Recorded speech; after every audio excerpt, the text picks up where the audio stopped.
kedua Yang Berhormat Menteri.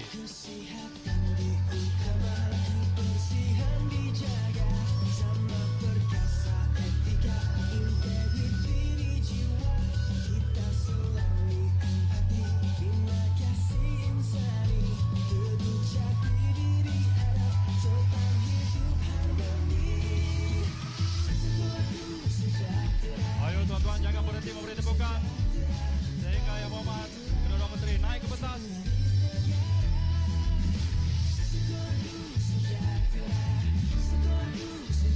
Seperti yang saya katakan tadi, kita bersetuju bahawa sekolah ini adalah tempat untuk menuntut ilmu. Kalau sekolah ini tempat untuk menuntut ilmu, kita yakin kalau semua ini berjalan dengan baik, masyarakat, generasi akan datang adalah sebuah generasi yang kita semua akan merasa bangga di masa hadapan. Perjalanan kehidupan kita bermula daripada hari ini untuk memastikan negara kita menjadi sebuah negara yang lebih hebat di masa hadapan. Terima kasih banyak, tahniah dan syabas sekali lagi kepada Kementerian Pendidikan, dan saya ucapkan terima kasih sekali lagi. Assalamualaikum warahmatullahi wabarakatuh. Hormati sekalian, majlis diteruskan lagi. Untuk itu saya dengan segala hormatnya mempersilakan Yang Berhormat Dr. Razi Jidin, Menteri Kanan Pendidikan, untuk menyampaikan ucapan. Yang Berhormat Doktor, dipersilakan.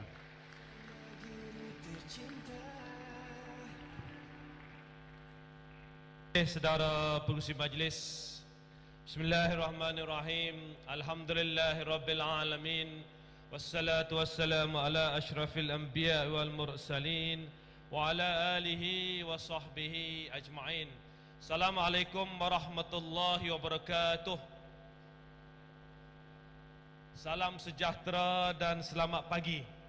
Yang saya hormati sahabat saya Datuk Seri Hamzah Zainuddin, Menteri Dalam Negeri, Datuk Yusran, Ketua Setiausaha Kementerian Pendidikan Malaysia, Datuk Haji Abdul Halim, Timbalan Ketua Setiausaha Keselamatan Kementerian Dalam Negeri, Datuk Haji Fakhruddin, Timbalan Ketua Pengarah Pendidikan Malaysia, Encik Sutekno, Ketua Pengarah Agensi Anti Dadah Kebangsaan, CP Datuk Aidi, Pengarah Jabatan Pencegahan Jenayah dan Keselamatan Komuniti Bukit Aman, Saudara Aminuddin Awang, Presiden NUTP, saudara-saudari, tuan-tuan, puan-puan, guru-guru serta anak-anak yang hadir pada pagi ini dan juga yang berada di hadapan TV, yang berada dalam majlis seperti ini di seluruh negara pada pagi ini. Pertama sekali saya ingin mengambil kesempatan mengucapkan jutaan terima kasih pada Yang Berhormat Menteri Dalam Negeri yang dapat hadir pada majlis kita pagi ini. Seperti mana yang disebut tadi bahawa sebelum ini kita adakan apa yang kita panggil program Jom ke Sekolah. Namun dalam kita nak menyelesaikan masalah, kita sebenarnya perlu jujur melihat apakah masalah sebenarnya. Dalam konteks ini, jika kita lihat apabila kita bercakap tentang kes buli, apabila kita bercakap tentang murid yang mencuba dadah di sekolah, kita tahu bahawa ianya berlaku. Dan sebab itu dalam kita nak menyelesaikan masalah, pertama sekali kena tahu apa masalah. Kita tak perlu berselindung, kita tak perlu nak sorokkan. Sebab itu sewaktu saya di kementerian, jika ada kes buli kita tak pernah sorokkan. Bahkan kita maklumkan pada pihak sekolah, jangan ada sesiapa yang cuba sorokkan kes-kes ini. Kerana apa? Untuk selesaikan masalah, kita kena faham setakat mana perkara ini berlaku. Tidak ada sekolah di dunia ini yang perfect. Tidak ada sekolah di dunia ini yang sempurna. Kita bercakap tentang kes buli, ianya bukan saja berlaku di Malaysia, tetapi berlaku di seluruh dunia. Namun tahapnya setakat mana? Sebab itu jika kita lihat apa yang kita laksanakan daripada peringkat awal lagi, kita cuba tekankan dalam kalangan murid-murid tentang nilai-nilai penting kehidupan. Kita duduk sama berbincang di peringkat kementerian, apakah nilai-nilai penting kehidupan yang betul-betul difahami oleh anak-anak kita selepas mereka keluar daripada sistem persekolahan kita. Dia keluar sistem persekolahan ni, apa nilai yang dia bawa.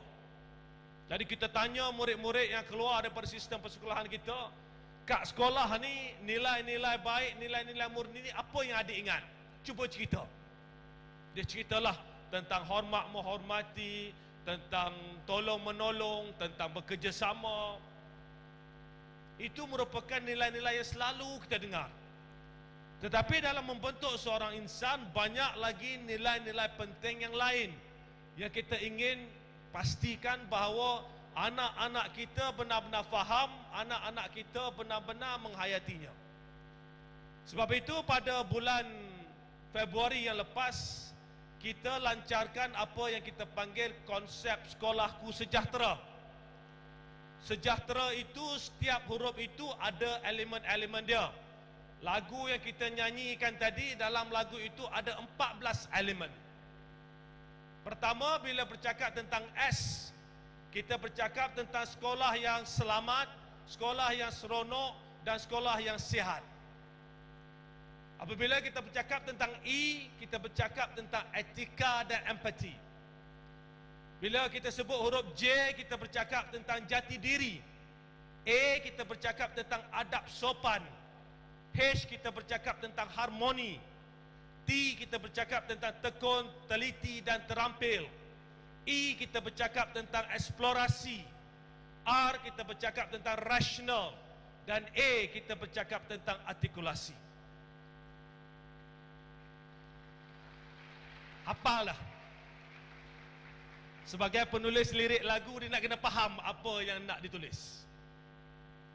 Saudara-saudari, dalam konteks apa yang kita sebut, isu-isu disiplin, isu-isu berkaitan dengan buli, isu-isu berkaitan dengan dadah, apa jua pemantauan, apa jua penguatkuasaan tidak akan berkesan sekiranya hati dan fikiran anak-anak kita tidak diperbetulkan terlebih dahulu. Semuanya bermula dari sini dan dari sini. Semuanya bermula dari hati yang betul-betul memahami ke mana mereka ingin bawa kehidupan mereka.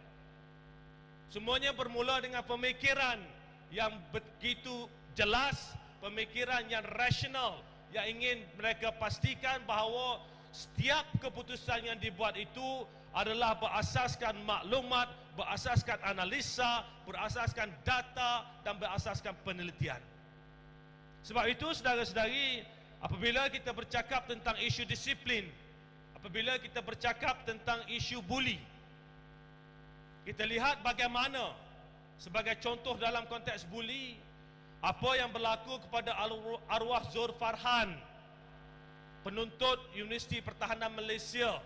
Jika kita ingat, arwah distereka oleh kawan-kawan hampir seluruh badan tanpa rasa belas kasihan, tanpa ada rasa setitik rasa kasihan kat kawan. Dan tindakan ini diambil kerana apa? Kerana mereka mendengar maklumat daripada seorang bom. Di mana rasa empati, di mana rasa belas kasihan, dan di mana pemikiran rasional. Sekiranya mereka berfikir secara rasional, mereka akan tahu bahawa mereka tidak akan mengambil tindakan sedemikian kerana kesan kepada mangsa dan juga kesan kepada mereka sendiri. Akhirnya mangsa meninggal dunia dan mereka yang terlibat meringkuk dalam penjara. Sebab itu, saudara-saudari, dalam melahirkan satu generasi yang jauh lebih hebat daripada generasi yang ada pada hari ini, adalah amat penting untuk kita terapkan nilai-nilai ini dalam kehidupan mereka. Apabila kita berbincang tentang melahirkan atau mewujudkan sebuah sekolah yang selamat, ianya bukan sahaja tugas seorang guru, ianya bukan sahaja tugas seorang pengetua dan guru besar, tetapi menjadikan sekolah ini selamat memerlukan kerjasama semua pihak, memerlukan dukungan dan sokongan semua pihak.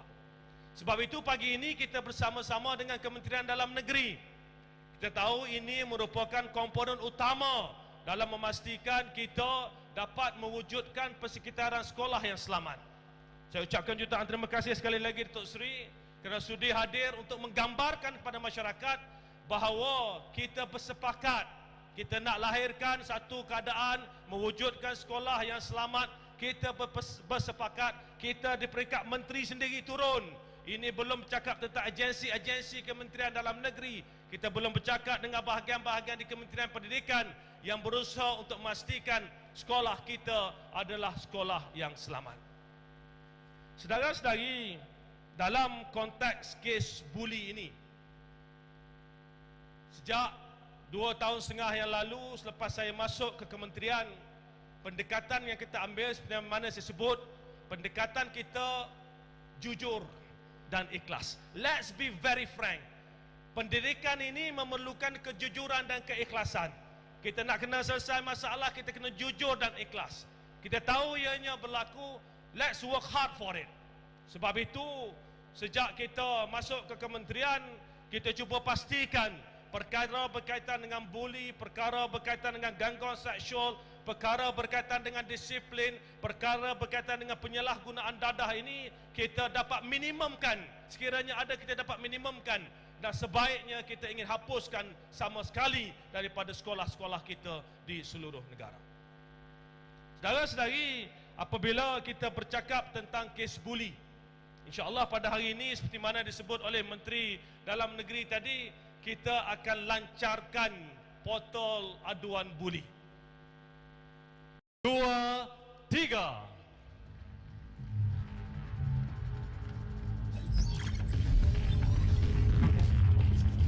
Terima kasih.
Terima kasih kepada